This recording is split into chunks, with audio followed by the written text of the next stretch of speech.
Soy Clara, y tengo 82 años. Aunque no soy famosa ni he logrado reconocimiento público, ni como actriz ni como escritora, he vivido experiencias que me han marcado profundamente. He sobrevivido a situaciones que muchas mujeres prefieren no mencionar, y creo que ahora, con la voz débil y temblorosa que me queda, es el momento de hablar. Durante más de 70 años he guardado silencio, ocultando mis vivencias tras una sonrisa amable, un peinado impecable, una casa ordenada y frases cortas como, todo está bien, o ya pasó hace tiempo, pero la verdad es que no pasó. Hay cosas que no se olvidan, por más que el cuerpo envejezca y los recuerdos se difuminen. El dolor se aferra a los huesos, al pecho y a las manos, y duele igual a los 80 años que a los 8. Por mucho tiempo creí que yo era la que estaba mal, que algo estaba roto en mí desde que nací. Cuando mi madre, la misma que me dio la vida y que tenía el poder de decidir sobre ella, me miraba fijamente a los ojos y me afirmaba que mi cuerpo no me pertenecía, que mi obligación como niña dentro de la familia era complacer a los hombres de mi linaje. Una parte de mí se derrumbaba en silencio, mientras que otra comenzaba a acatar sus órdenes, impulsada por el miedo, la lealtad o simplemente porque desconocía que tenía el derecho de negarme. Así fue como crecí en un pueblo de tierra rojiza en las afueras de Jalisco, en un hogar donde los gritos eran escasos, pero el silencio se sentía tan pesado como una losa de piedra, donde todo lo que se consideraba impuro se ocultaba bajo la alfombra con oraciones y agua bendita, donde la palabra familia justificaba cualquier acto por injusto que fuera, y donde las mujeres no expresaban su dolor en voz alta, sino que lo sufrían en secreto con el rostro hundido en la almohada y los puños cerrados. Mi madre, Feliciana, era una mujer de pocas palabras, con una mirada penetrante y unas manos que siempre estaban ocupadas. Para mí, era más una sombra que una persona, y jamás la vi reír con genuina alegría. Su risa era breve, como si fuera una mueca aprendida. En su fervorosa devoción, mi madre mantenía un altar repleto de figuras de santos, con velas que ardían perpetuamente. A menudo la veía arrodillada frente a la imagen de la Virgen, susurrando plegarias en voz baja, solicitando fortaleza, paciencia o quizá el perdón divino. Aunque en mi infancia no comprendía el contenido de esas oraciones, con el paso de los años y la madurez, llegué a entender la profundidad de su sufrimiento. Mi madre, a pesar de no ser una persona malvada, era una mujer quebrantada, y lamentablemente, me transmitió esa misma fragilidad. En nuestro hogar, la autoridad masculina prevalecía. Mi abuelo, con su voz grave, sus manos imponentes y una mirada que infundía temor, ocupaba el lugar principal a la mesa. Mi tío Anselmo, el hermano de mi madre, solía visitarnos semanalmente, trayendo consigo una botella de mezcal, y su partida siempre dejaba tras de sí un ambiente cargado de humo y un silencio denso. Mi hermano mayor, Esteban, era el consentido, gozando de una libertad que a mí me era negada. Yo, por mi parte, era la hija obediente, la niña a la que se le exigía silencio, sumisión y una prudencia que limitaba sus cuestionamientos. Sin embargo, a pesar de todo, yo sí me atrevía a preguntar. Con 6 años me cuestionaba por qué no podía ir a jugar al río con mis primas, porque debía soportar vestidos incómodos cuando recibíamos visitas. Me preguntaba por qué me obligaban a quedarme sola en casa mientras los demás disfrutaban afuera. Mi madre, en lugar de responder, me reprendía por mi constante curiosidad, diciéndome que las niñas, decentes, no formulaban preguntas sobre el propósito divino de las mujeres en relación con los hombres. Insistía en que mi deber como hija era mantener la paz familiar y que mis molestias se debían a mi rebeldía, mi falta de sumisión y mi incapacidad para aceptar mi destino con humildad. La primera vez que sentí una profunda sensación de inquietud, de que algo estaba terriblemente mal, fue cuando tenía 6 años. Mi abuelo me llamó a su habitación, como solía hacer de vez en cuando, y mi madre, con una leve presión en mi espalda, me instó a ir. «Ve, hija», me dijo con una voz inusualmente calmada, «no tardes, él te quiere mucho». Sonrió, pero su sonrisa no llegaba a sus ojos, una sonrisa vacía y forzada. Recuerdo vívidamente la escena, las cortinas cerradas, el olor a tabaco impregnando el aire y la gran cama con sábanas bordadas. No revelaré lo que ocurrió en ese lugar. Me es imposible, pero sí puedo describir mis sensaciones, una mezcla abrumadora de asco, terror y desorientación. No comprendía por qué sentía dolor en mi cuerpo ni por qué mi madre me abrazaba al salir de la habitación como si hubiera realizado una hazaña. Me instó a no llorar, argumentando que era una experiencia común, que todas las mujeres de nuestra familia habían transitado por ella, que era una forma de demostrar respeto, una obligación inherente a mi condición femenina. Ese día aprendí a guardar silencio. Aprendí a dirigir la mirada al suelo, a no oponerme, a no cuestionar, y esa lección me persiguió a lo largo de toda mi infancia y más allá. Durante años el mismo patrón se repitió con diferentes nombres, rostros distintos, pero la misma dinámica opresiva. Siempre se trataba de alguien cercano, un familiar, un conocido. Siempre existía un silencio acordado, una complicidad obligada. Mi madre se encargaba de limpiar y ordenar la casa, me ayudaba a vestirme, me peinaba cuidadosamente y con una voz suave pero firme, me decía, no te quejes, hija mía, esto también es parte de la vida. Cuando las lágrimas rodaban por mis mejillas, me consolaba diciéndome que Dios me estaba preparando para convertirme en una buena esposa, una mujer que supiera obedecer, brindar cariño y complacer a su futuro esposo. Yo, siendo una niña, no comprendía del todo el significado de la palabra complacer, pero con el paso del tiempo, y a medida que crecía, llegué a entenderlo, y también entendí que no había manera de escapar de esa realidad. Mi escuela, ubicada en un barrio humilde, carecía de recursos, y en ocasiones no podía asistir porque debía quedarme en casa, lista para recibir a las visitas inesperadas. A la temprana edad de 11 años, ya dominaba el arte de fingir que dormía profundamente, controlaba mi respiración para que mis sollozos no fueran audibles y me vestía con cuidado, ocultando el dolor que sentía al caminar.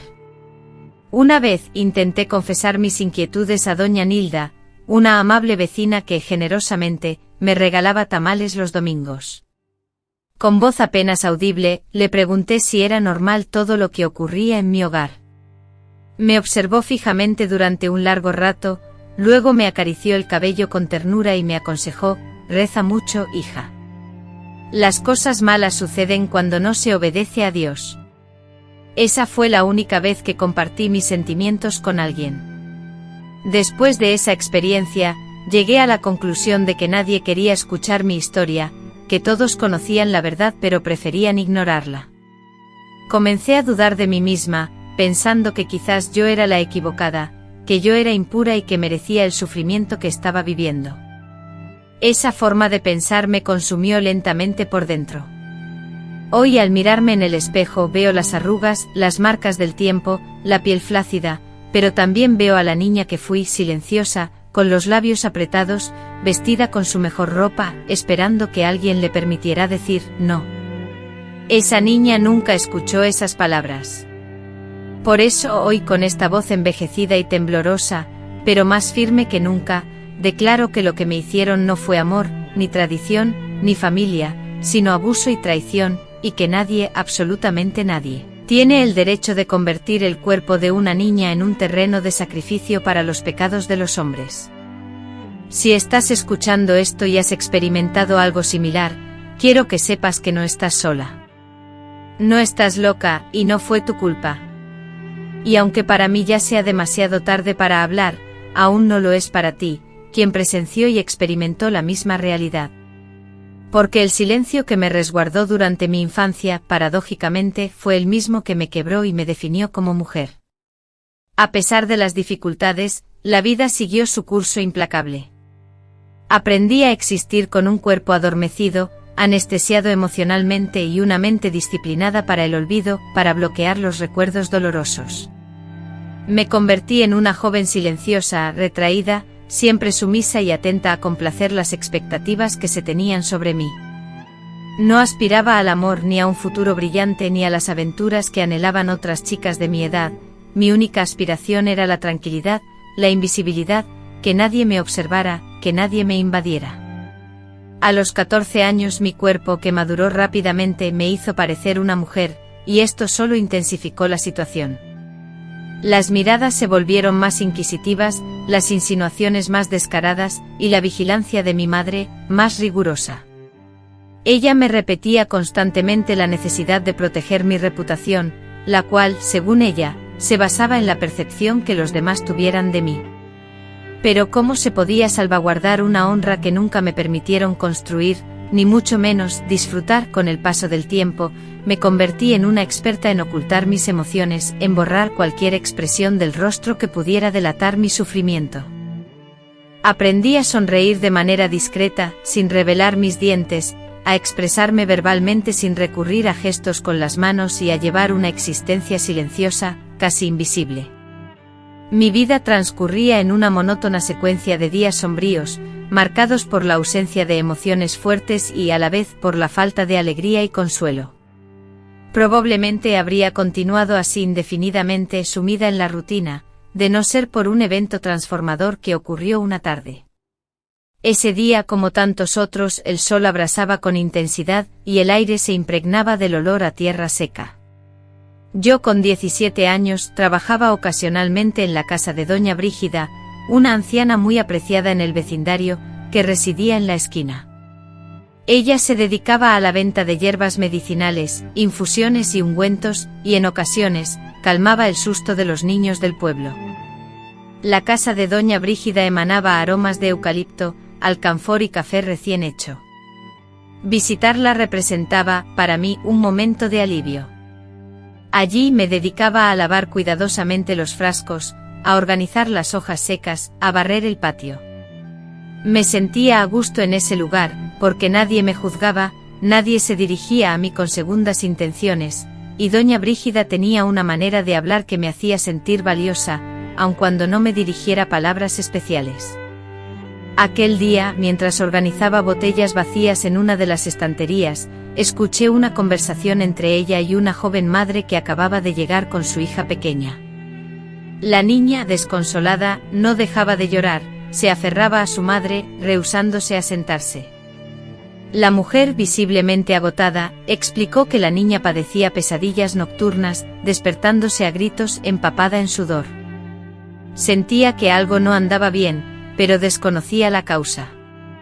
En ese momento doña Brígida, escuchaba atentamente, pronunció una frase que aún hoy resuena en mi interior: a veces, los males no son físicos, sino ambientales. Hay secretos familiares tan profundos que terminan envenenando el alma de los niños. La madre asintió, y las lágrimas comenzaron a brotar de sus ojos. Sin mencionar nombres, empezó a relatar detalles. Había observado cambios en el comportamiento de su cuñado, la niña se escondía cuando él estaba presente, y una vez descubrió moretones en sus muslos, pero se sentía incapaz de confrontarlo. Doña Brígida, con un gesto de consuelo, posó su mano sobre el hombro de la otra mujer y le dijo, como su madre: tu obligación no es guardar silencio, sino protegerla y estar a su lado. La fuerza de sus palabras me dejó petrificada, sintiendo como mi mundo interior se desmoronaba. Era como si esas palabras, aunque dirigidas a ella, resonaran en mí con una claridad sorprendente. Por primera vez sentí que alguien me decía que yo no era culpable de lo sucedido, que alguien debió haberme defendido, que lo que había vivido no era un deber ni algo normal, sino una traición. En ese instante crucial, mi perspectiva cambió radicalmente, revelando que todo lo que había considerado habitual, los tocamientos, los secretos, los encierros en el cuarto oscuro, las miradas atentas de mi madre, los vestidos ajustados de los domingos, no era una costumbre inocente, sino una opresiva prisión. Regresé a casa con un nudo en la garganta, incapaz de comer o hablar con nadie durante todo el día. En el rincón más alejado del patio, junto a un árbol muerto y reseco que nadie se preocupaba de regar, me senté y fijé mi mirada en sus ramas desnudas, contemplándolas hasta que la oscuridad de la noche lo envolvió todo. No pude dormir. Mi mente no dejaba de martillar la misma frase. Recordé las palabras de mi madre, grabadas a fuego en mi memoria, sobre la importancia de la gratitud, la utilidad hacia los hombres de la familia, la obligación de toda mujer de aprender, desde la infancia, a servir, a complacer, a soportar. Evocaba vívidamente su rostro pálido y desencajado, al salir de las habitaciones de mi abuelo, de mi tío, incluso de mi hermano, encontrándome a mí, temblando de miedo, en el corredor. Nunca pronunciaba una palabra. A veces me ofrecía una galleta, en otras ocasiones me cubría los muslos con una toalla. Una vez me trajo agua con azúcar y con una voz suave me dijo: «Duerme, hija, ya pasó». Nunca me abrazó, nunca condenó aquellos actos. Solo me preparaba para el siguiente encuentro y ahora, por primera vez en mi vida, me atreví a pensar que ella también había sido una víctima, pero que había elegido perpetuar el sufrimiento, anteponiendo el orden de la casa a la protección de su propia hija. A la mañana siguiente, con las primeras luces del alba, me alejé de mi casa. Caminé a paso lento, sintiendo el frío de la mañana en la piel, hasta llegar a la entrada del pueblo. Allí, en un edificio modesto, se encontraba la pequeña escuela que por alguna razón, solo abría sus puertas por las tardes. Recordaba que dentro trabajaba la señorita Elvira, una maestra joven que, según los rumores, había llegado de la ciudad hacía poco tiempo. Se decía que era una persona rebelde, que hablaba con demasiada vehemencia sobre los derechos de las mujeres y que se atrevía a leer libros considerados peligrosos. Pero yo en ese momento necesitaba desesperadamente hablar con alguien, y ella, extrañamente, era la única persona que no me miraba con lástima ni con un juicio severo. Me senté en una piedra gastada cerca del portón de la escuela, esperando pacientemente. Cuando finalmente la vi llegar, su mirada se posó en mí con sorpresa y me preguntó si me encontraba bien. Incapaz de responder, las lágrimas comenzaron a fluir sin control. Ella, sin decir una palabra, se sentó a mi lado, en un silencio respetuoso, sin tocarme, sin apresurarme a hablar.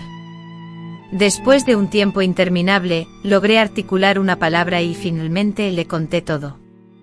No fue un relato coherente, sino una serie de fragmentos dolorosos, salpicados de vergüenza, de miedo, de culpa. Pero lo dije, fue la primera vez que pronuncié en voz alta lo que me habían hecho, y también fue la primera vez que alguien me creyó sin dudarlo ni cuestionarme. La señorita Elvira me escuchó con una empatía profunda, como si cada palabra que pronunciaba fuera vital, como si mis experiencias dolorosas fueran completamente válidas, como si mis sentimientos no fueran un motivo de vergüenza o error. Me aseguró que no era responsable de lo que había sucedido. Me repitió que no estaba contaminada, ni dañada, ni rota. Me proclamó una superviviente. En ese instante una transformación trascendental se inició en mi interior. No fue un cambio repentino o espectacular, sino un proceso gradual y silencioso, semejante a la infiltración del agua en la roca, pero innegablemente real. Fue el punto de partida de mi sanación y de todo lo que experimentaría después.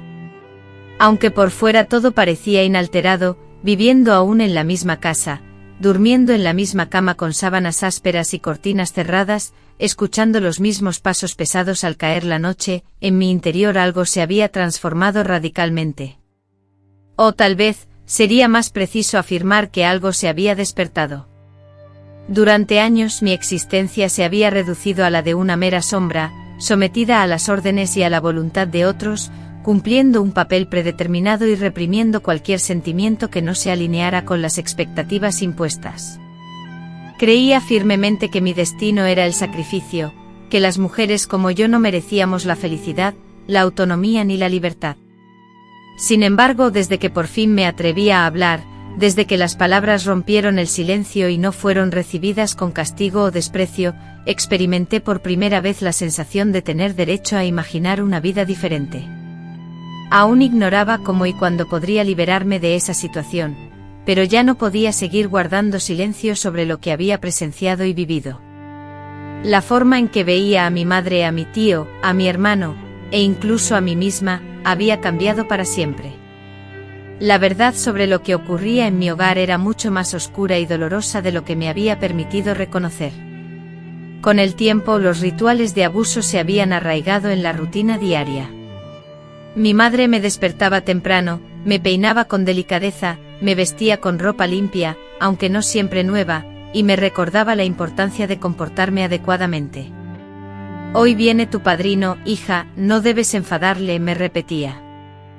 A veces era mi primo, un hombre de unos 40 años, alto y corpulento con el rostro curtido por el sol, otras veces un vecino, el señor García, un hombre mayor con una barba blanca y ojos penetrantes, o quizás un conocido de mi abuelo, un hombre de negocios con traje y corbata que olía a tabaco. Eran siempre hombres todos mayores que yo, y siempre sentía en ellos una especie de derecho, una posesión sobre mi cuerpo. Me ofrecían caramelos, me hablaban con una voz dulce y melosa, me acariciaban el cabello, fingiendo un gesto de cariño, pero luego, cuando nadie nos veía, me agarraban del brazo con fuerza y me conducían a otro lugar. A veces era el cuarto de visitas, una habitación oscura y polvorienta, otras veces el cobertizo, un espacio frío y húmedo donde se guardaban herramientas, y otras veces el baño, un lugar pequeño y aséptico. Mi madre de forma recurrente encontraba una excusa para alejarse, para dejarme sola con ellos, como si esa situación fuera esperada, como si fuera algo normal. Nunca me preguntaba cómo me sentía después, nunca me ofrecía consuelo. Simplemente me preparaba una taza de té con hierbas y me decía, con una voz cansada, duerme, mañana será otro día. Al crecer en ese ambiente llegué a un punto en que ya no podía distinguir entre el dolor que me desgarraba y lo que simplemente se asumía como parte de mi vida. Había aprendido a mover mi cuerpo como si no me perteneciera, como si fuera un objeto inerte. A veces por las noches me tocaba los brazos con las yemas de los dedos, buscando sentir algo, cualquier emoción, pero no sentía absolutamente nada. En ocasiones al mirarme al espejo, la imagen reflejada me resultaba extraña, como si no reconociera a la muchacha que veía. Sus ojos carecían de brillo, los labios se mostraban resecos, y su piel estaba surcada por pequeñas cicatrices imperceptibles para los demás, pero conocidas y recordadas por mí, cada una de ellas un testimonio de vivencias grabadas en mi cuerpo. A pesar de ello continuaba sonriendo automáticamente cuando alguien me saludaba o me dedicaba halagos, respondiendo con un forzado «gracias» ante una palmada en la espalda o el piropo de «mujercita bonita». Había sido adiestrada para agradar, para satisfacer las expectativas de otros, y no para ser yo misma. Los domingos eran los días más duros. Toda la familia se reunía en casa del abuelo, y la atmósfera se transformaba en una representación teatral. Mi madre se esforzaba incansablemente para que todo luciera impecable, los manteles bordados, la comida recién hecha emanando vapor, las flores frescas adornando la mesa. Yo debía presentar una imagen perfecta, vestida con esmero, con el cabello peinado de manera impecable, y mostrando una educación exquisita. Se me prohibía hablar a menos que se me dirigieran la palabra, comer en exceso o manifestar cualquier signo de descontento. Si alguien comentaba que me veía guapa, mi respuesta debía ser una sonrisa de falsa modestia. A veces era mi primo, un hombre de unos 40 años, alto y corpulento con el rostro curtido por el sol, otras veces un vecino, el señor García, un hombre mayor con una barba blanca y ojos penetrantes, o quizás un conocido de mi abuelo, un hombre de negocios con traje y corbata que olía a tabaco. Eran siempre hombres todos mayores que yo, y siempre sentía en ellos una especie de derecho, una posesión sobre mi cuerpo. Me ofrecían caramelos, me hablaban con una voz dulce y melosa, me acariciaban el cabello, fingiendo un gesto de cariño, pero luego, cuando nadie nos veía, me agarraban del brazo con fuerza y me conducían a otro lugar.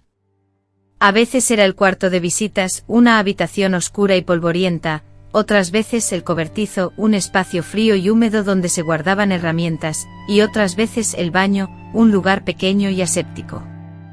Mi madre de forma recurrente encontraba una excusa para alejarse, para dejarme sola con ellos, como si esa situación fuera esperada, como si fuera algo normal. Nunca me preguntaba cómo me sentía después, nunca me ofrecía consuelo. Simplemente me preparaba una taza de té con hierbas y me decía, con una voz cansada, duerme, mañana será otro día. Al crecer en ese ambiente llegué a un punto en que ya no podía distinguir entre el dolor que me desgarraba y lo que simplemente se asumía como parte de mi vida. Había aprendido a mover mi cuerpo como si no me perteneciera, como si fuera un objeto inerte. A veces por las noches me tocaba los brazos con las yemas de los dedos, buscando sentir algo, cualquier emoción, pero no sentía absolutamente nada. En ocasiones, al mirarme al espejo, la imagen reflejada me resultaba extraña, como si no reconociera a la muchacha que veía. Sus ojos carecían de brillo, los labios se mostraban resecos, y su piel estaba surcada por pequeñas cicatrices, imperceptibles para los demás, pero conocidas y recordadas por mí, cada una de ellas un testimonio de vivencias grabadas en mi cuerpo. A pesar de ello, continuaba sonriendo automáticamente cuando alguien me saludaba o me dedicaba halagos, respondiendo con un forzado «gracias» ante una palmada en la espalda o el piropo de «mujercita bonita». Había sido adiestrada para agradar, para satisfacer las expectativas de otros, y no para ser yo misma. Los domingos eran los días más duros. Toda la familia se reunía en casa del abuelo, y la atmósfera se transformaba en una representación teatral. Mi madre se esforzaba incansablemente para que todo luciera impecable, los manteles bordados, la comida recién hecha emanando vapor, las flores frescas adornando la mesa. Yo debía presentar una imagen perfecta, vestida con esmero, con el cabello peinado de manera impecable, y mostrando una educación exquisita. Se me prohibía hablar a menos que se me dirigieran la palabra, comer en exceso o manifestar cualquier signo de descontento. Si alguien comentaba que me veía guapa, mi respuesta debía ser una sonrisa de falsa modestia. Si alguien me sujetaba el brazo con fuerza, debía disimular como si no sintiera dolor. Si me llamaban desde el pasillo con un silbido, tenía que obedecer y acudir sin cuestionar nada. Era como si viviera en una prisión transparente, una jaula de cristal donde todos podían verme, pero nadie podía oírme. Recuerdo especialmente un día, tendría unos 16 años. Mi hermano Esteban trajo a casa a un amigo de la ciudad, un joven más grande que él, con ojos claros y un aroma a colonia que lo envolvía. Este muchacho, al presentarse, me dedicó una sonrisa y me dijo que era muy guapa.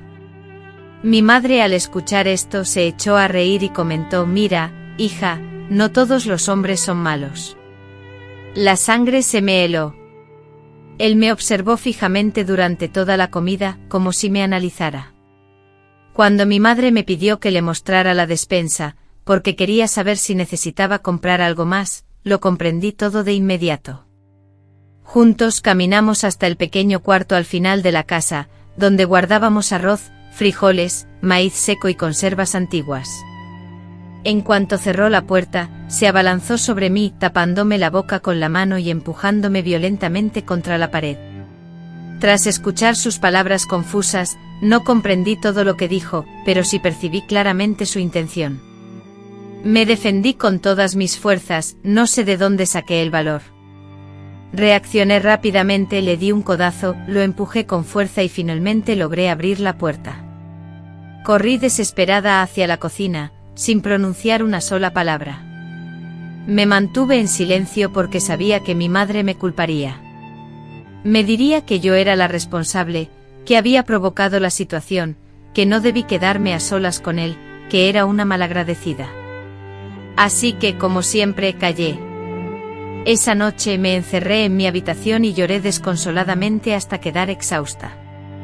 Aunque no era la primera vez que vivía una experiencia similar, sí fue la primera vez que sentí una rabia profunda, una rabia diferente e intensa, que me consumía por dentro. Ya no era solo miedo, ni tristeza, ni vergüenza, sino una furia implacable. Una furia dirigida hacia mi madre, hacia todos los hombres, e incluso hacia Dios, por haberme abandonado y dejado sola durante tanto tiempo. Me preguntaba por qué nadie me defendía, por qué nadie veía lo que era tan obvio, y por qué todas las mujeres de mi familia continuaban reproduciendo ese infierno como si fuera algo natural.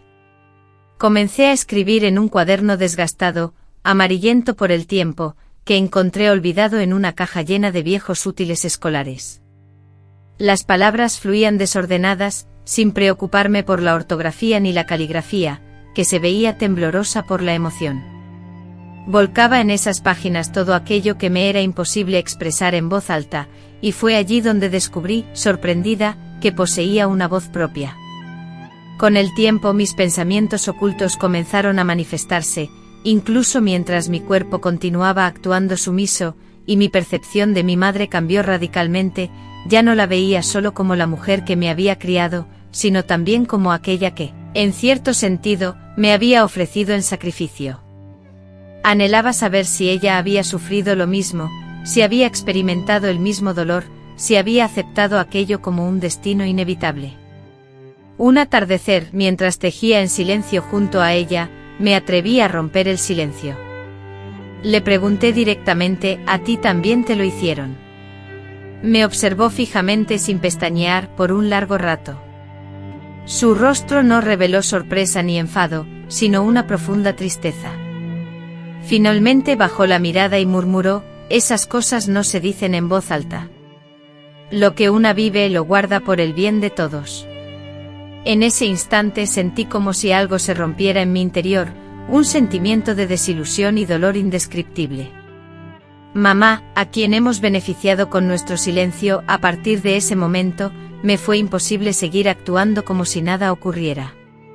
Comencé a sufrir pesadillas nocturnas, despertando empapada en sudor frío con el corazón latiendo a 1000 por hora.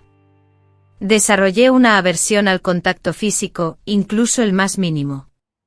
Un roce en el hombro me hacía saltar, un abrazo me paralizaba. Mi madre atribuyó mi cambio a una enfermedad, a que algo no andaba bien conmigo, pero se negó a escuchar mis explicaciones. Me reprendió diciéndome que dejara de leer esas cosas raras que me estaban trastornando. Me prohibió ver a la señorita Elvira, impidiéndome asistir a sus clases o siquiera hablarle. Pero ya era demasiado tarde, había despertado a la verdad, y no tenía intención de volver a dormir.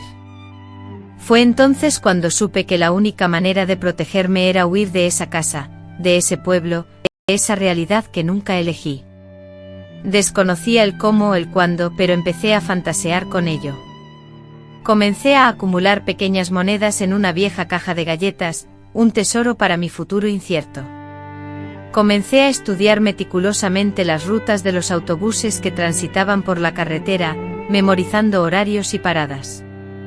Simultáneamente ensayaba el arte de la mentira, buscando dominar mi voz para que no delatara mis verdaderas intenciones. Me transformé en una persona silenciosa, observadora y astuta. La niña temerosa había desaparecido, sustituida por una joven destrozada, pero con la determinación de planificar su escape, como si hubiera crecido en una prisión invisible. Lo que desconocía en ese entonces, pero que ahora comprendo con absoluta claridad, es que muchas otras mujeres, como yo, también planeaban su fuga en secreto, soñando con una vida distinta y esperando la mínima oportunidad para respirar aire puro. Fue en ese periodo de transición, cuando ya no era completamente una niña, pero aún no era una mujer libre, que empecé a percibir la realidad con una lucidez dolorosa. No fue un despertar repentino, sino el resultado de la acumulación de pequeños momentos de claridad, que se filtraban a través de la rutina, el miedo y la densa niebla del adoctrinamiento. Comencé a prestar atención a detalles que antes me pasaban desapercibidos por considerarlos naturales. La forma en que mi madre, con la mirada baja y los hombros encogidos, se sometía al rugido de un hombre, su esposo o hermano, en cualquier discusión. El tono reverente con que las ancianas del pueblo, con arrugas profundas y manos callosas, hablaban del deber familiar como si fuera un dogma, un sacrificio que definía su valía, midiendo su virtud en la cantidad de humillaciones soportadas sin queja.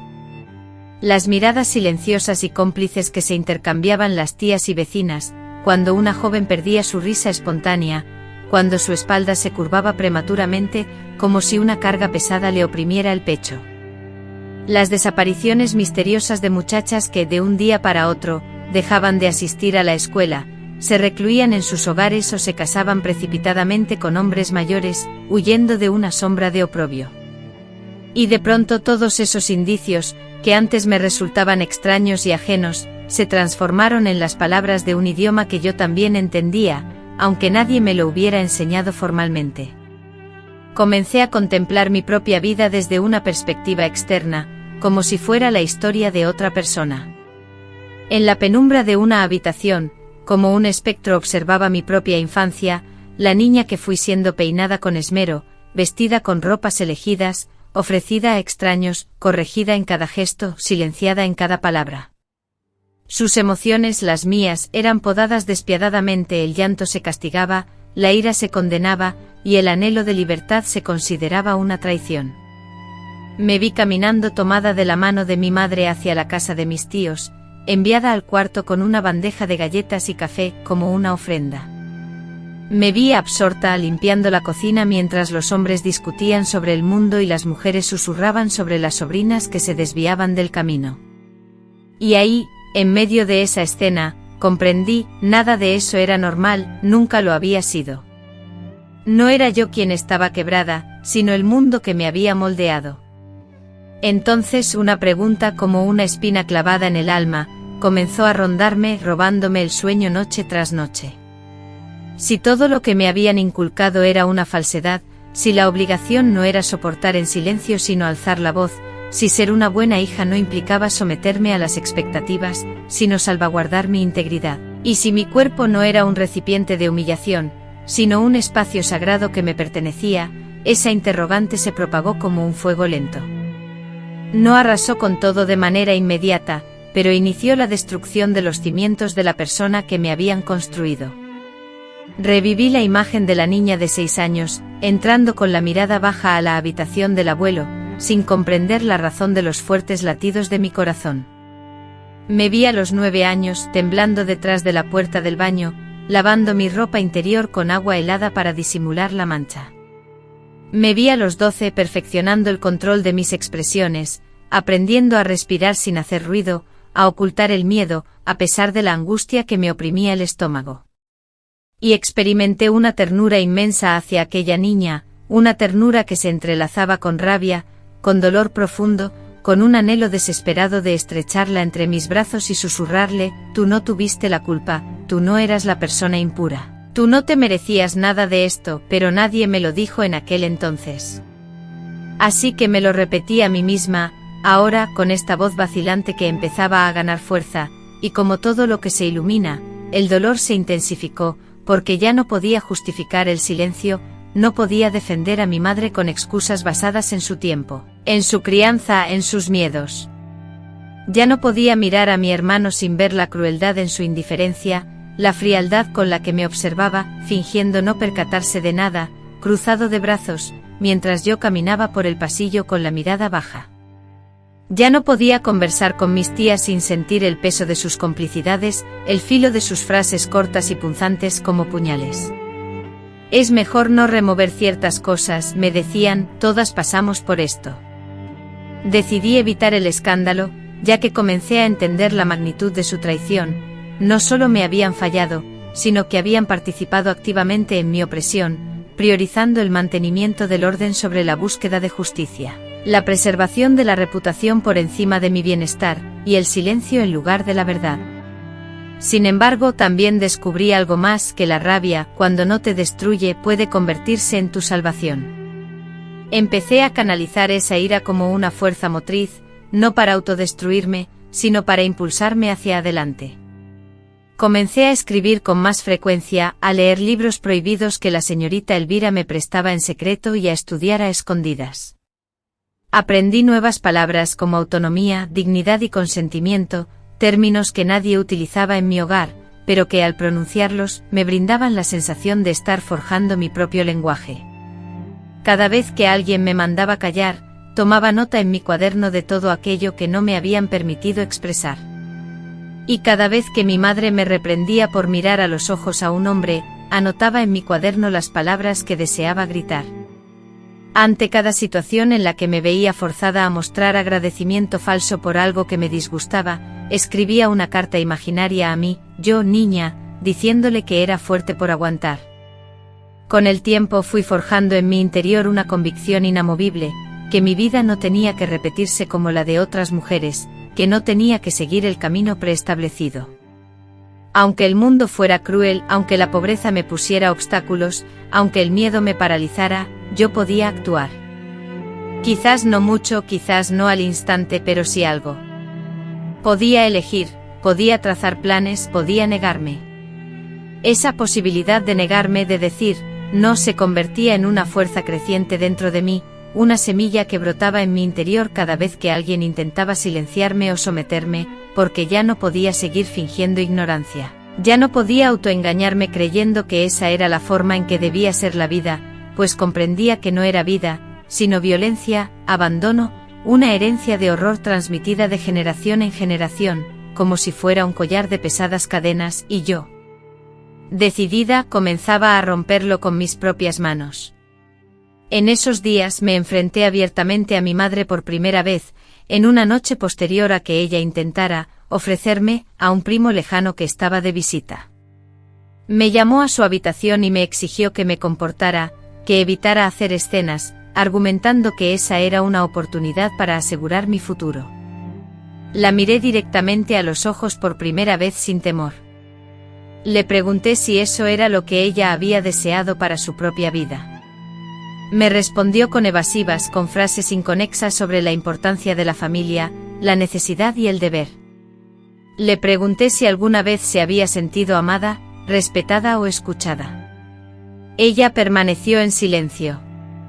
Ella me advirtió que si persistía en mi rumbo actual, acabaría completamente sola, arruinada y despreciada por todos. Le respondí que prefería la soledad a seguir siendo el depositario de la culpa ajena. Fue la primera vez que vi lágrimas en sus ojos, no por pena hacia mí, sino por temor. Temor a las consecuencias que mi transformación podía desatar. Si yo me atrevía a desafiarla, ella ya no podría mantener su mundo tal como lo conocía, pues yo era su reflejo y mi verdad le devolvía la suya con una nitidez que no soportaba. Esa noche dormí con el corazón a mil, no por miedo, sino por una inquebrantable determinación. Comprendí que ya no era necesario justificar mi sufrimiento, que lo que había padecido era injustificable y que mi historia no debía repetirse. Aunque aún no vislumbraba la manera de escapar, no dudaba de mi obligación de hacerlo, la claridad de la situación era brutal. Si me quedaba, moriría no de forma repentina ni sangrienta, sino en fragmentos, en lamentos, en días grises que se asemejarían demasiado a la inexistencia. Después de haber pasado una vida demasiado larga en la oscuridad y la desesperanza, sentí la necesidad imperiosa de escribir esta historia. Sentí que alguien debía hacerlo porque si yo permanecía en silencio, aquellas mujeres que aún estaban sufriendo, atrapadas en la misma situación, seguirían creyendo que lo que vivían era la única realidad posible, y no lo era. Lo juro, no lo es. Tras el enfrentamiento con mi madre aquella noche, el ambiente en nuestra casa se transformó por completo. El silencio opresivo se había ido, y en su lugar se respiraba una tensión palpable, como una cuerda tensa a punto de romperse. Mi madre ya no me miraba como antes, no me gritaba ni me golpeaba, pero había algo en sus gestos, en la forma en que evitaba mi mirada, que me revelaba que sabía, que había perdido el control sobre mí, que ya no era su obediente soldadito, su muñeca silenciosa. Aunque esto me daba fuerza interiormente, también me exponía a un peligro desconocido. Porque cuando una mujer se calla para sobrevivir, el mundo la ignora. Pero cuando esa misma mujer empieza a hablar, el mundo la castiga. Y eso fue precisamente lo que comenzó a sucederme.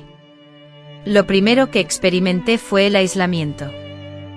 Mi madre, furiosa por mi comportamiento, me prohibió salir de casa sin su autorización, incluso para las tareas más simples que solía realizar fuera.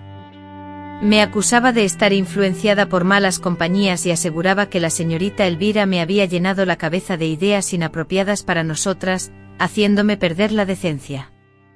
Comenzó a registrar mis pertenencias, encontrando mi cuaderno de escritos, el cual quemó sin avisarme. Me enteré por el olor a papel quemado que flotaba en el aire desde el patio y porque la caja que guardaba debajo de mi cama, donde solía esconderlo, ahora estaba vacía y abierta sin rastro de su contenido. Aunque el dolor era profundo, no derramé lágrimas. Ya no sentía la capacidad de llorar por cosas materiales, pero la sensación de que me arrebataban la voz una vez más me invadió. Permanecí en silencio durante días, y en ese silencio juré que si algún día tuviera una hija, aunque nunca la tuve, le enseñaría a escribir lo que siente y, sobre todo, a no someter su cuerpo por obediencia. Después de esto los castigos se volvieron más sutiles, Me excluían de las conversaciones familiares y dejaron de consultarme en las decisiones importantes de la casa. Cada vez que yo llegaba a la casa, mi madre y mi hermano comenzaban a hablar en voz baja, casi susurrando entre ellos. Inmediatamente al verme hacían silencio abruptamente y me asignaban más tareas de lo habitual, me obligaban a limpiar la casa con mayor intensidad, a preparar más comidas y a acarrear cubetas de agua pesadas, responsabilidades que antes no me correspondían. Era evidente que intentaban desgastarme, que buscaban hacerme entender, con esas acciones, que si decidía pensar por mi cuenta, si osaba cuestionar su autoridad, tendría que pagar un precio. Sin embargo, yo no cedí, algo se había despertado en mi interior, una fuerza que me impedía aceptar las cosas tal como eran. Cuando mi madre me repetía que obedecer era la única forma de proteger mi alma, yo respondía con silencio, pero con la mirada fija y desafiante. Ante las acusaciones de mi hermano, quien afirmaba que estaba destruyendo a la familia, yo pensaba para mis adentros que la familia ya estaba deteriorada mucho antes de que yo alzara la voz. La situación se agravó con la llegada de un hombre mayor, conocido de mi abuelo, que comenzó a frecuentar nuestra casa. Su nombre era Gumaro, sus manos eran gruesas, sus dientes estaban amarillentos por el tabaco y su sonrisa, en lugar de ser amable, resultaba amenazante. Una tarde pude escuchar una conversación que mantuvo con mi madre, hablando en voz baja, pero con un tono que me inquietó profundamente. Ella, con un tono que dejaba clara su intención, soltó: «Está insoportable, pero con un marido que la ponga en su lugar, se le pasará la rebeldía». Un frío punzante me heló la columna vertebral, como si una hoja afilada se deslizara lentamente por mi espalda. Comprendí con una claridad dolorosa que tramaban casarme a la fuerza, venderme en un matrimonio donde mis sentimientos y deseos no tendrían valor alguno. Mi propia madre se refería a mí como si fuera una fiera salvaje que necesitaba ser domesticada, una pesada responsabilidad que ansiaba descargar sobre otro. Declaró que ya era momento de que me fuera, que había soportado suficiente, que el honor familiar dependía de ello. Esa noche la vigilia me venció. Permanecí mirando fijamente al techo, reviviendo cada instante, cada palabra pronunciada, cada rostro que había presenciado. La idea de escapar en ese mismo instante se apoderó de mí, pero la cruda realidad me golpeó. No tenía ni un centavo, ni documentos que me respaldaran, ni un destino al que dirigirme. Mi única esperanza residía en la señorita Elvira. Entonces un recuerdo se grabó en mi mente, una frase que ella me había dicho antes de que mi madre me prohibiera verla: «Si alguna vez te encuentras en peligro, acude al antiguo granero que está detrás de la escuela. No digas nada, solo ve». Y así comencé a planificar mi fuga, como si fuera una misión secreta, llena de cautela y misterio. Con cuidado, escondí las pocas monedas que me quedaban entre los mullidos cojines del viejo sillón de la sala. De la cocina, tomé a escondidas un trozo de pan duro y un pequeño cuchillo con mango de madera. Enrollé mi blusa más gruesa, unos calcetines de lana y todo lo até dentro de un trapo viejo.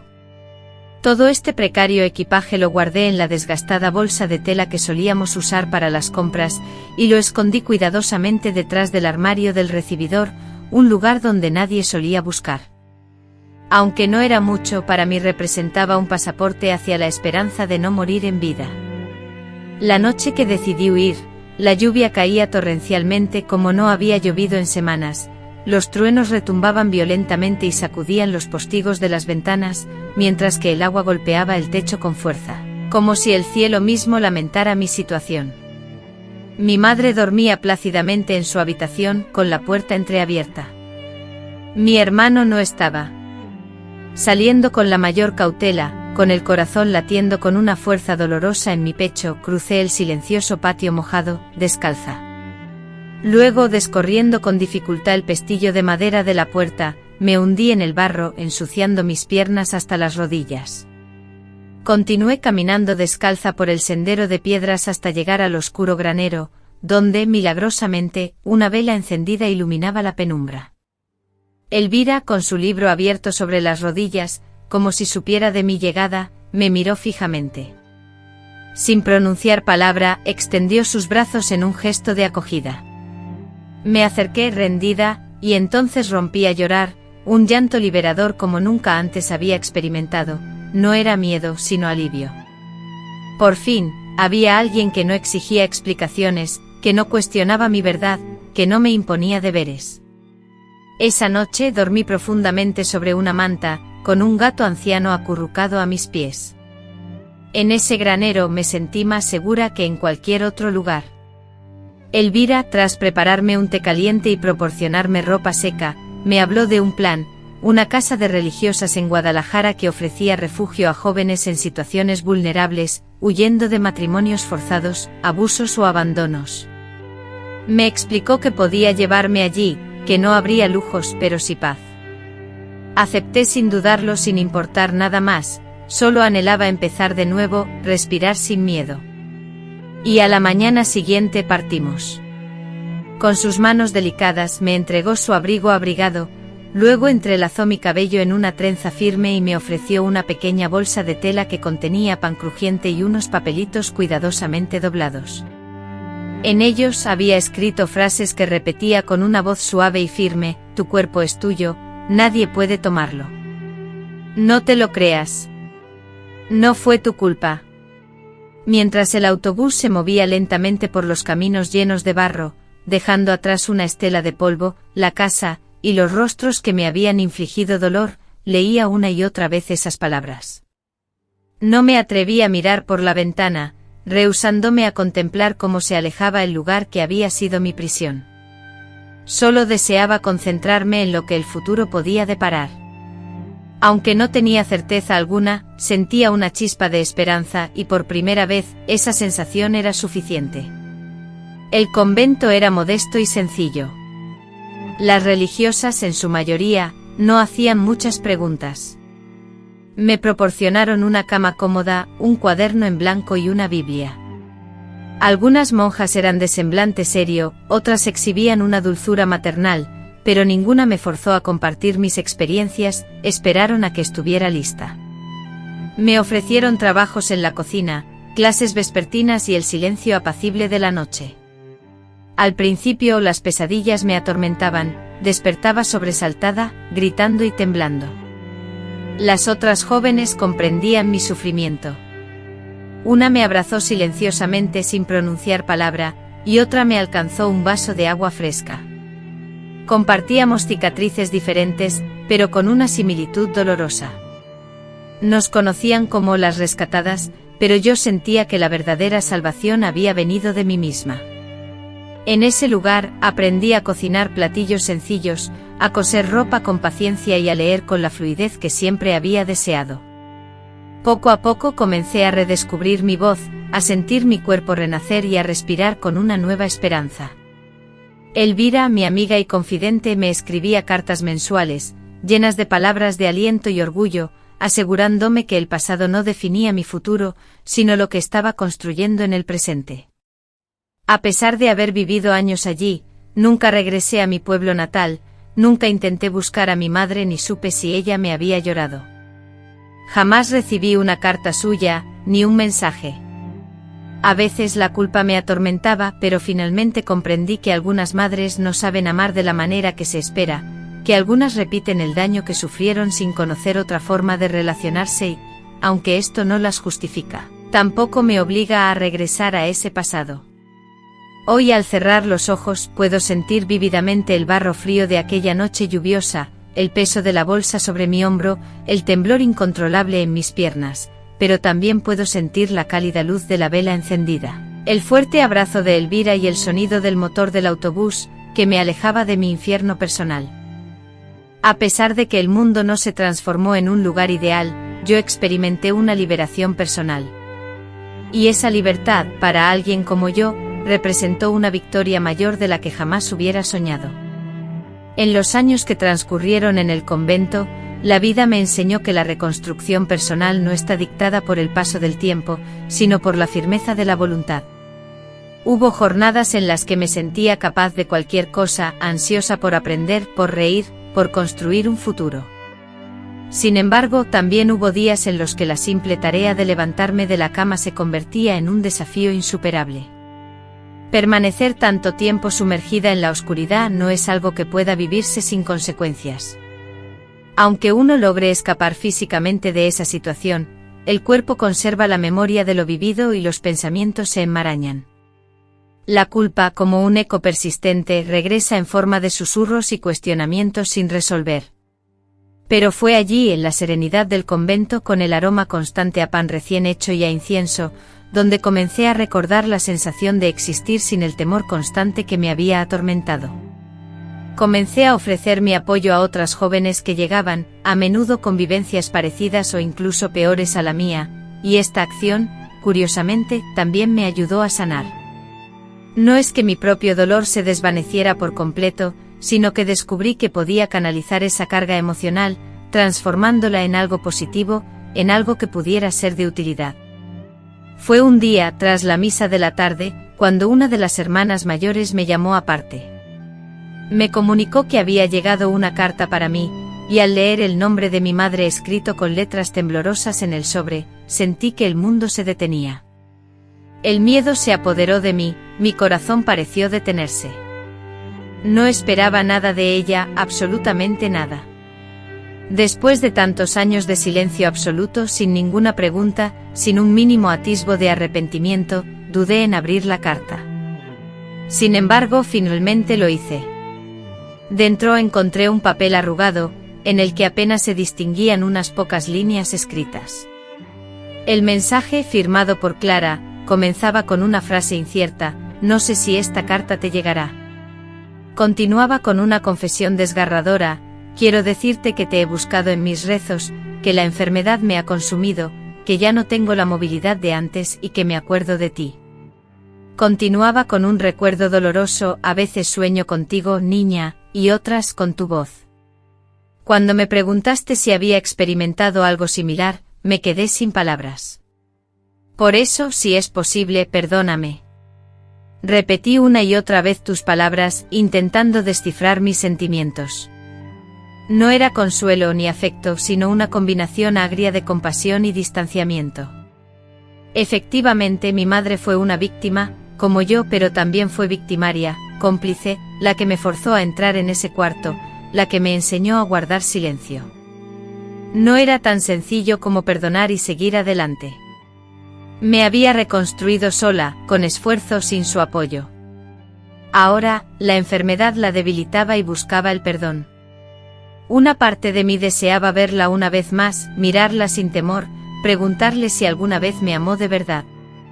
Pero otra parte, más fuerte y consciente, sabía que no era necesario, que la sanación no dependía de ella, sino de mí. Ya no era la niña que esperaba ser aceptada por su madre.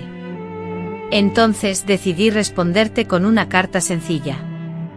Le envié una carta donde le informaba que seguía con vida, que había logrado escapar, y que anhelaba su paz, aunque no podía regresar. Le expliqué que entendía su silencio, pero que había elegido romper con esa conexión, y le deseé encontrar consuelo, aunque mi camino ahora era diferente. Con la mano temblorosa, pero firme en mi decisión, escribí esas palabras. Entregué la carta a la hermana y no me preocupé por saber si llegó a su destino o no.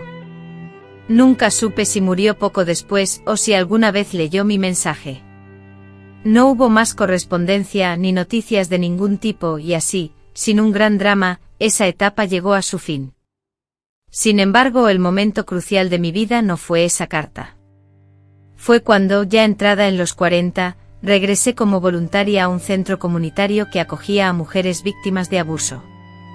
En ese momento, ya trabajaba con mujeres jóvenes, impartiendo clases de alfabetización y talleres de expresión escrita. Había construido mi vida, lejos del convento, en un pequeño pueblo donde nadie conocía mi pasado. Residía en soledad, acompañada únicamente por una gata anciana, algunas plantas y una vida cotidiana serena, hasta que acepté una misión de trabajo que me llevó a viajar. Nuestro destino fueron varios pueblos remotos, lugares donde el tiempo parecía haberse detenido y los secretos permanecían ocultos entre la tierra y las paredes de adobe. En uno de estos pueblos, durante una reunión con las mujeres del lugar, reconocí un rostro familiar entre las asistentes, era mi tía Benita. Al principio, no me reconoció. Su figura estaba más encorvada, su piel más arrugada. Sin embargo, sus ojos eran inconfundibles. Cuando me acerqué y le revelé mi nombre, se quedó petrificada, mirándome como si viera un espectro. Luego bajó la mirada y musitó: «No sabía que seguías viva». Con calma le aseguré que sí, que seguía con vida y que ahora me dedicaba a ayudar a otras mujeres a comprender que lo que habíamos sufrido no era nuestra culpa. Ella no respondió, simplemente se alejó. Pero ese instante fue suficiente para mí. Fue la confirmación de que había sido acertado salir, romper el silencio y hablar. Aquella noche en la humilde posada del centro de la ciudad, finalmente plasmé por escrito mi historia completa, por primera vez. No se trataba de los fragmentos dispersos del pasado, ni de los pensamientos sueltos que solía esconder entre las sábanas y los colchones. La escribí entera desde el principio hasta el final, sin filtros, sin justificaciones, no con la intención de publicarla, sino simplemente para dejar constancia, para que en caso de que mi cuerpo perdiera la capacidad de expresarse, mi voz perdurara, al menos en el papel. Al terminar de escribir, no lloré. No sentí alivio, ni ira, ni culpa. Experimenté algo más profundo y silencioso. Sentí una calma absoluta, la misma que invade a uno cuando ha expresado todo lo que llevaba dentro y ya no teme las posibles repercusiones. Fue allí, en esa hoja manchada de tinta, donde comprendí que había ganado, no porque mi vida fuera perfecta ni porque el dolor se hubiera esfumado, sino porque ahora mi historia me pertenecía por completo, a mí y a nadie más. Porque mi cuerpo dejó de ser el escenario de las batallas ajenas. Porque mi silencio se transformó en palabra y mi palabra, a su vez, se convirtió en un puente para otras mujeres que, como yo, alguna vez creyeron no valer nada. Hoy, con el peso de los años grabado en mi cuerpo fatigado y mis manos marcadas por arrugas que ya no puedo disimular, ni siquiera si lo intentara, me siento frente a esta ventana que da a un jardín que yo misma planté y cuidé, y me permito hablar con libertad, sin temor, sin vacilación, sin buscar la aprobación de nadie. He experimentado una vida llena de silencios, de ausencias dolorosas, de huidas necesarias. He aprendido a coexistir con la memoria, como uno se acostumbra a una cicatriz que siente picar cuando el clima cambia, permanece, pero ya no sangra. He recorrido la vida con una herida abierta durante tanto tiempo que cuando finalmente comenzó a sanar, casi no pude creerlo. Me miraba al espejo y ya no veía a esa niña triste que solía agachar la cabeza, sino a una mujer que sobrevivió, que rompió barreras, que escribió su nombre con su propia letra y estilo. No tengo familia en el sentido tradicional, no tengo hijos ni pareja, ni una línea de sangre que me aguarde al final del camino, pero tengo algo aún más valioso. Siento una paz profunda, una paz que me fue arrebatada en mi niñez, una paz que tuve que crear laboriosamente a partir de los restos de lo vivido, una paz que resguardé celosamente, como se protege una llama frágil del viento. El camino no fue sencillo, hubo épocas de incertidumbre, instantes en los que el pasado se presentaba como una sombra amenazante, filtrándose por las grietas. Pero en esos momentos de duda, me aferré con fuerza a lo que había conquistado, mi propia voz, mi dignidad, y el derecho inalienable a decir no. Porque cuando una mujer aprende a pronunciar esa palabra, no con la seguridad de quien ha dicho sí por miedo durante demasiado tiempo, ese no se transforma en un acto de reivindicación y justicia. Ahora, al escuchar relatos similares al mío, me detengo a observar a esas jóvenes, con sus ojos llenos de preguntas, sus labios temblorosos y sus manos inquietas. Y lo único que anhelo es susurrarles: no están solas. Lo que vivieron no determina quiénes son. No están rotas, están vivas, y eso en sí mismo es una victoria monumental. A través de los años he aprendido que las heridas, aunque profundas, tienen la capacidad de curarse. Sin embargo, esta curación solo es posible cuando dejamos de ocultarlas, cuando nos atrevemos a hablar de ellas, a nombrarlas con sus nombres y a compartirlas con otros. El silencio fue como una prisión para mí, pero al mismo tiempo fue una escuela que me enseñó mucho. Ahora, en esta etapa tranquila de mi vida, en esta humilde casa donde cada objeto fue elegido cuidadosamente por mí, sé que no fui derrotada. A veces al caer la tarde salgo al jardín y me siento a escuchar el canto de los pájaros. Eso es suficiente para mí, no necesito más ni busco más. No anhelo la compasión ni los relatos heroicos.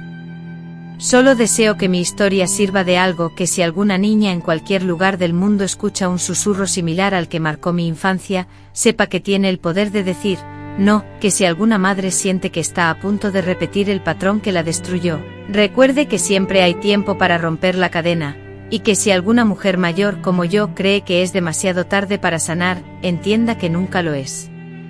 No soy santa ni mártir ni perfecta, solo una mujer que ha vivido y aprendido. De niña sentí que estaba fragmentada, en mi juventud viví con miedo constante y me esforcé por recomponerme en mi etapa adulta. Ahora, en mi vejez, he encontrado la paz.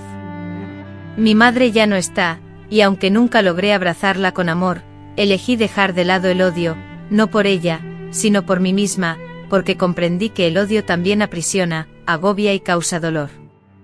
Por eso lo liberé como se suelta una piedra en la orilla del río, no para olvidar, sino para seguir adelante con más ligereza. Esta es mi historia, esta soy yo. Y si has llegado hasta aquí, te agradezco por escucharme. Tal vez una historia no cambie el mundo, pero cada vez que una mujer comparte su experiencia, otra mujer encuentra la fuerza para expresar la suya. Y eso, en un mundo que nos ha enseñado a callar, ya es una revolución. M.